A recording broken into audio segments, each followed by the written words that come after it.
Dave Lack's journey to the stage started when he was in college and never returned to host a radio show. He always regretted not exploring his comedy thoughts when he was younger. Now that he is older, he occasionally performs stand-up, fresh off a drinking tour of Temecula wineries. Let's welcome Dave Lack.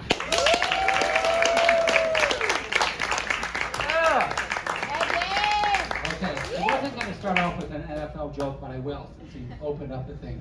How do Cleveland Browns fans count? 0-1, 0-2, 0-3. That's all I got. Thank you all for coming out here tonight, especially my daughter Kelsey, who rearranged her schedule and really means a lot to me. She said, Dad, I want to see you on stage, before you die, and that was touching. That really hit me. It really hit me here, And talking about dying, me and my wife, we're thinking about what happens when you die. What should we do? We're thinking maybe cremation. So we got a flyer in the mail. Cremation services. Come to this dinner for cremation services. So I said, okay, we'll check it out. But they had the dinner at Sizzler. Sizzler! I'm not making it up. I swear, some things just come to you. They'll have it at Sizzler. So can you see you're going to the dinner there, and the guy goes, would you like the salad bar? And I said, yes, I would like the salad bar. And how would you like your cremation? Medium rare or well done? Now, I like my steak medium rare, but I think my cremation, I want well done. Chad, I need to hold the microphone. Are you going to come out here? Are you a Steelers fan? Or you just say, are you a Steelers fan? I can be. Okay, well, I don't care. All right, so, okay, hold that microphone for me, all right? Yes, you sir. got to hold it. I'm up here. Oh, okay. Pay attention. When you turn 65, all right? Everybody hear me here? Is he doing a good job? Yeah. Okay, when you turn 65 and you go to the doctor, are you 65 yet? I'm gaining there. You're gaining I'm it. getting there. Yeah. Okay, well, they give you a new test. They give a what? They give you a new test. A lot of tests. They tell you to draw a clock face and have it say 1025. Okay? A clock face that says 1025. So both those of you who are getting older like you, Chad, Thank you. and those of you who only do digital, this is what a clock face looks like. It says 1025. Okay? Everybody got that? Yes. Okay, well, this is what I drew. Okay. Oh my. I know, well, I got half of it right. It says 1025, and after I showed my doctor this, he said, we probably should get your hearing checked. A lot of things. Yeah, okay. I'm having a good chat. I appreciate your support. Can you take my penis? All right, hold on. Take my penis in my clock. And,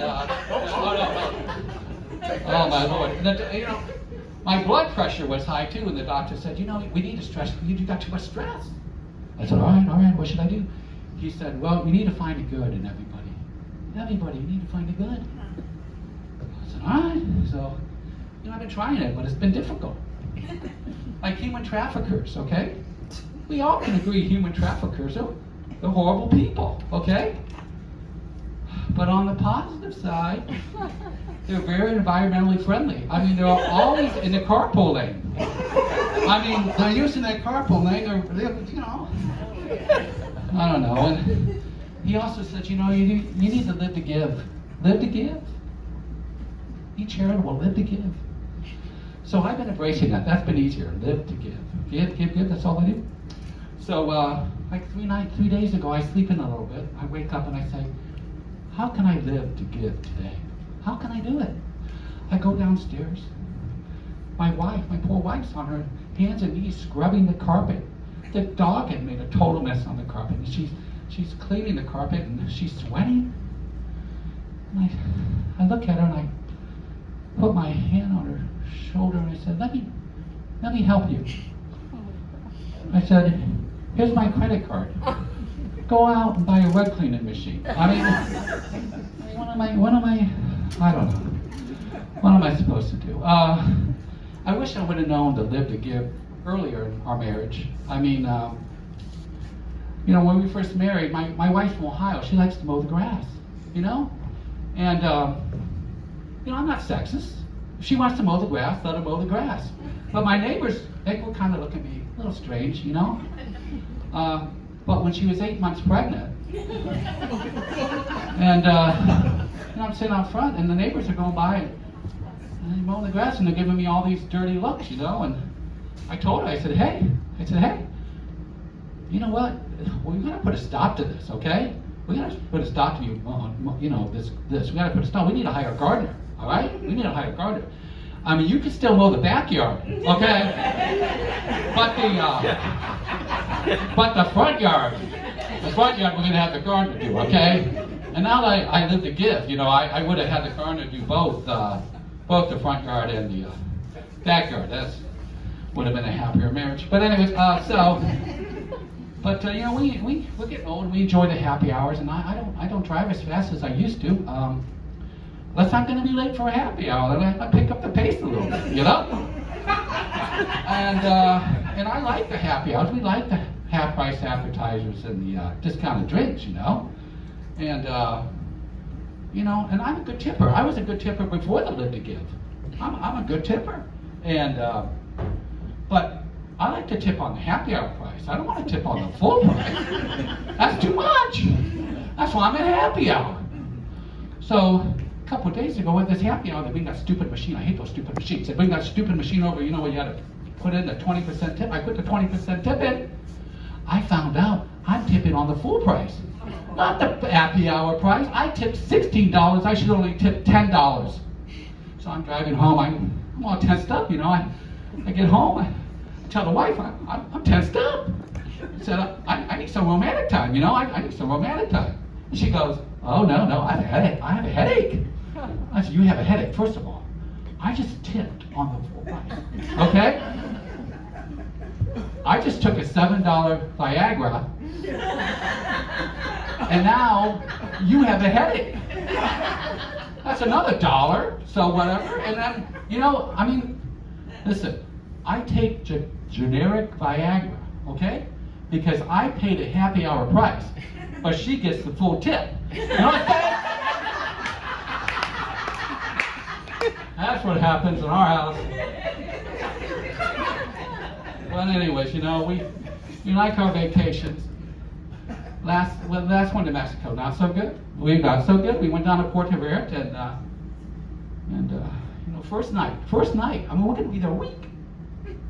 First night, we're walking back from the restaurant. My wife stumbles and falls. The roads aren't good there. There's a cobblestone road. She stumbles, hits her head right on the road, right in front of the hotel. She's bleeding. I'm like trying to clean her up, as best I can, because I care, And I'm cleaning her up. We're walking in, and now we're in the elevator. It's this real small elevator, and there's mirrors all around. And she's covered in blood. I mean, she looks like Carrie. Okay, so this little old lady walks in, and her eyes are getting big, and she's shaking, and I'm thinking, my comic brain comes to me and is thinking, hey, this is an opportunity. So I look at that lady, and I look at my wife, who's covered in blood, and I said, hey, next time, maybe you'll listen. But I didn't say that. That's my comic brain said that, because that would be bad. That would be bad. So, but our last vacation was great. We did the Rhine River cruise, and but we didn't want to pay. It was expensive. We didn't want to go on Viking or Uniworld. We went on. We did a little research, and we found out about this cruise line called Cruisemundo. Now it's a Russian-owned cruise line. Okay, and it was only 40%. It was 40, 50, 60% cheaper than Viking. Went everywhere we wanted to go. The food was great. Everything was fine.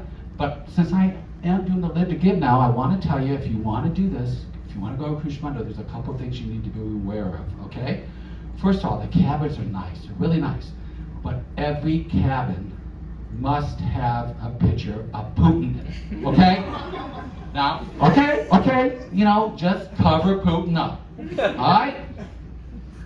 That's the first thing. The second thing is, when you're on the boat, you must wear a Russian uniform. Okay? Now, that saved us $100 in baggage. Okay? Saved us $100. And the other thing is, no water, just vodka. Okay? So if you can get past those three things, I think you're doing good. You're doing good. But our next trip is a wedding. Okay, we're going. My nephew's getting married in Cincinnati, and we're going to do a wedding.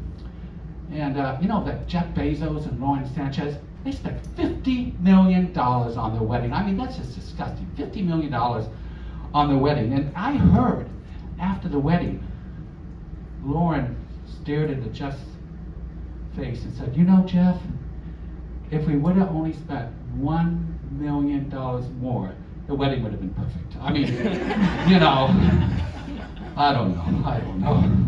So, but you know, now that I haven't lived to give, I want to give my nephew good advice, you know. And I just wrote the card up, you know, a couple days ago, and I said, "Bob and Susan, I hope you're as happy as Kathy and I thought we would be." So I hope, you know, and I'm also going to give advice. You know, you need to keep the romance alive in a marriage. I've been married 27 years, and you know what turns my wife on now is when I fix things. And the problem is I can only fix 3 or 4 things. And for some reason, those things keep on breaking. I don't know why. I mean, on the way over here, my wife was on the phone to Spectrum complaining, how come the Wi-Fi's breaking every 2 days? So I need to take some classes. So I'm going to tell my nephew, I'm going to say, hey, listen, make sure you're handy around the house, you know, because that'll help in the future. Another thing is, you know, when you get busy, you need to schedule romance time, you know? And even though we're retired, we're still very busy. It's tough to schedule that 5-minute window. and my wife keeps on wanting to do it on February 28th. That day doesn't come around that often. I don't know what to do. But, you know, I booked a plane. You know, we like to discount airlines, and we went on Frontier. You know, we like the exit row because it's, you know, we're willing to do the cheap airlines, but we want to upgrade a little bit. We're on the exit row because you got more space. And I was looking at the first row of the exit row was $52, and the second row was $19, and the seat in the middle by the bathroom was $25. So I'm thinking that's a mistake, so I booked two $19. Next day I get up, the plane's almost full, and no one's booked that second exit row, and I'm thinking, hey, wait a minute, what's going on here? So I do a little investigation. I find out we're on the same plane as that Alaska airline, you know, when the door blew off? On the same, and we're in the same row. So I'm all nervous about that, you know, I'm a little nervous, but I'm not going to say anything to my wife because I'm a man, okay? I don't want her to worry about it. I'm not going to say anything, you know? I'm going to have a good flight, you know? I mean, you know, she does like the window seat, though, you know? So, I'll let her sit there, but, you know, now that I have the live to give attitude, I will make sure that seatbelt is really tight, okay? Thank you very much, I appreciate your time.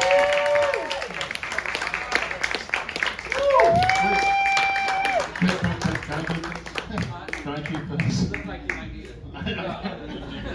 That is some funny stuff. Just the tip.